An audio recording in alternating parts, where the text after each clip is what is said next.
Hey everyone, thanks for stopping by the movie Hangout. Director bets $200 million on the Batman. That's a topic of this video, but before we jump into it, before we jump into this really interesting article about the highly anticipated The Batman, if you go on over, click subscribe, comment, like, I would really appreciate it.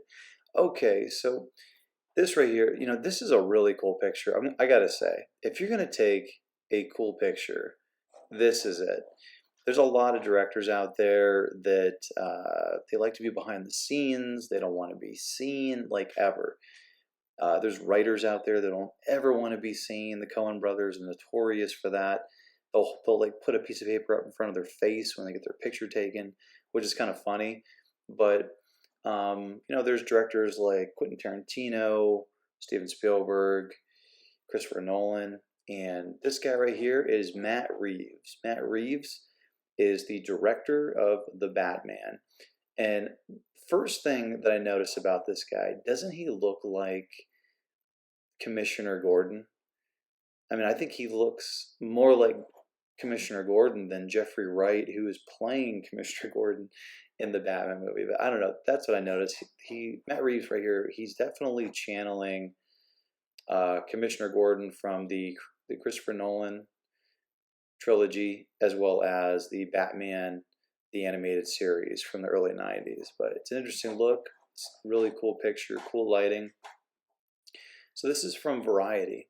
How the Batman director Matt Reeves made a $200 million bet on Robert Pattinson's Dark Knight. A lot of money. It's almost a $250 million. Matt Reeves was terrified. In September 2020, the director had just returned to filming on The Batman, Warner Brothers' latest reboot of the studio's multi-billion-dollar superhero franchise, after a 6-month break due to the pandemic. Reeves had spent lockdown working on the meticulous and costly safety protocols needed to complete the film. But just 24 hours after shooting restarted in London, he got the news that his star Robert Pattinson had tested positive for the coof. All we did was shoot a day, and already it wasn't just someone got the coof, Batman got the coof. Yeah, that could be kind of a challenge. To Reeves' relief, Pattinson's case was relatively mild, and his health recovered quickly, but with 3/4 of the Batman left to film, the experience had exposed in rather spectacular fashion just how precarious the production really was. The movie had already lost a crew member. Dialect coach Andrew Jack died at 76 in late March 2020 due to the coof, which Reeves is convinced Jack contracted during the first weeks of production. Nah, they don't know that, but possibly. Because we had nothing, there's certain words I can't say in this article because it'll get flagged, so bear with me. I was like, if I go down, we're not going to finish the movie, the director says. So Reeves transformed himself on set into a burrito, wearing a mask, head covering, and then it goes down here to Reeves' appearance was not unlike Paul Dano's totally obscuring uniform as the film's foreboding villain, the Riddler. Colin Farrell as the Penguin, which I am super excited to watch Colin Farrell play the Penguin, because in particular, I think Colin Farrell is actually a really great actor. I saw him in LA years ago, and I gotta say, I was like, when I saw him in person, there's a lot of actors you see in person, and you're like, oh, okay, like they look totally different than what they look like on screen. They don't seem as cool. They don't seem, they're definitely a lot shorter in real life. They're just not physically imposing in any way, which is contrary to how they portray themselves on screen. Colin Farrell was different. He just kind of had that quiet, cool vibe about him. As soon as I saw him, I was like, I get it. I get why this guy's a movie star. I mean, immediately it was like, duh, this guy's definitely, like James Dean cool. You couldn't see my face, and this is the way the actors saw me for the rest of the movie. Reeves said, I was like this ridiculous, hermetically sealed creature. It was absurd. Reeves' literal anonymity behind the camera makes what he's achieved with The Batman, which opens in theaters March 4th, that much more remarkable, along with his work directing 2014's Dawn of the Planet of the Apes. I like that movie a lot, actually. And 2017's War for the Planet of the Apes. I didn't see that one. The 55-year-old has become the rare filmmaker who can step into extremely well-established franchises. 8 actors, not including Pattinson, have played or voiced the Cape Crusader in feature films since the 1960s. With a $200 million budget, that is a big budget for something that's not CGI. With a $200 million budget, the question is whether Reeves' Saturnine,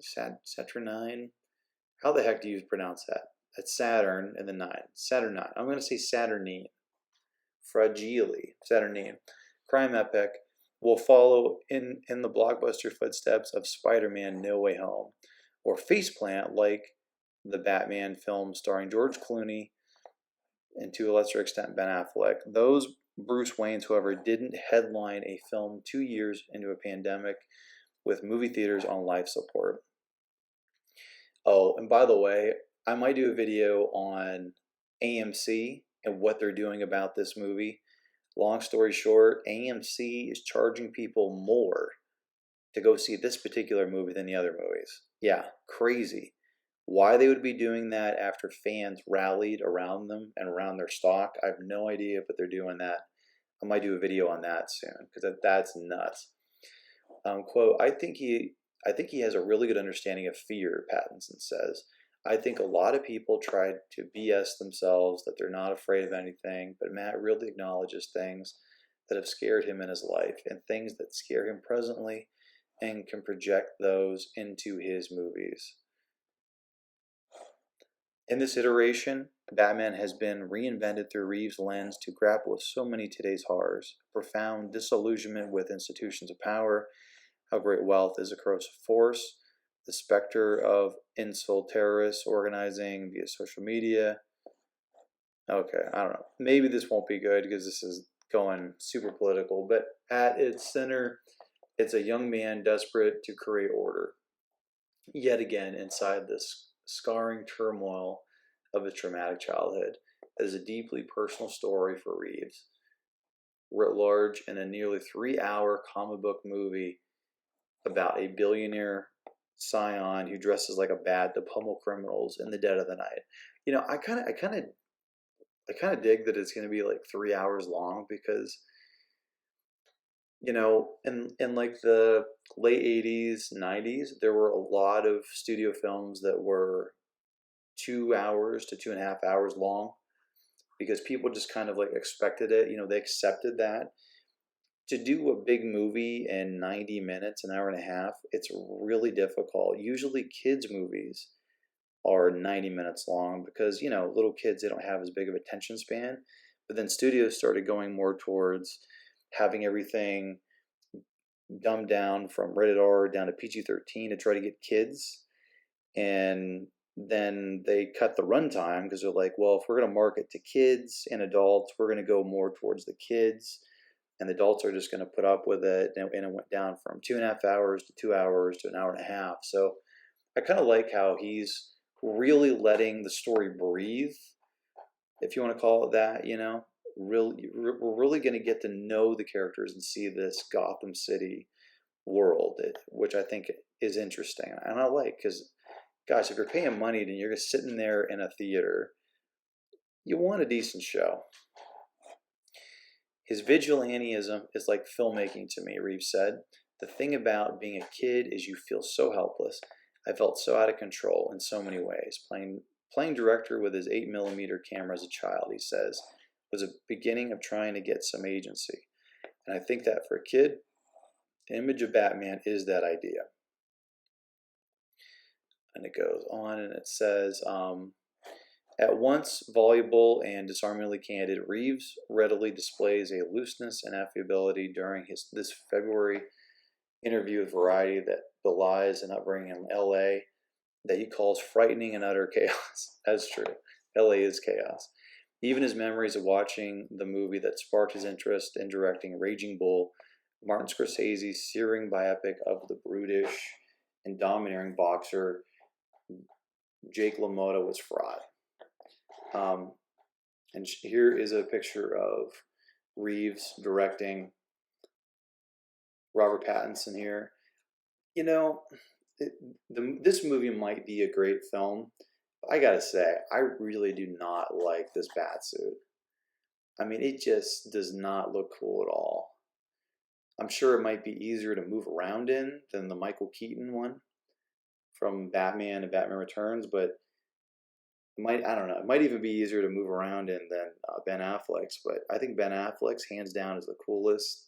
Second coolest is probably either Val Kilmer's suit or Michael Keaton's, but this one, I mean, this stuff looks like it's like from a thrift store put together, right? It's not what I would expect like a billionaire to have. If you're a billionaire, you have like unlimited resources. This does not, it just doesn't look like it to me. And he's not a really big guy either, so I don't know. People are saying it's good.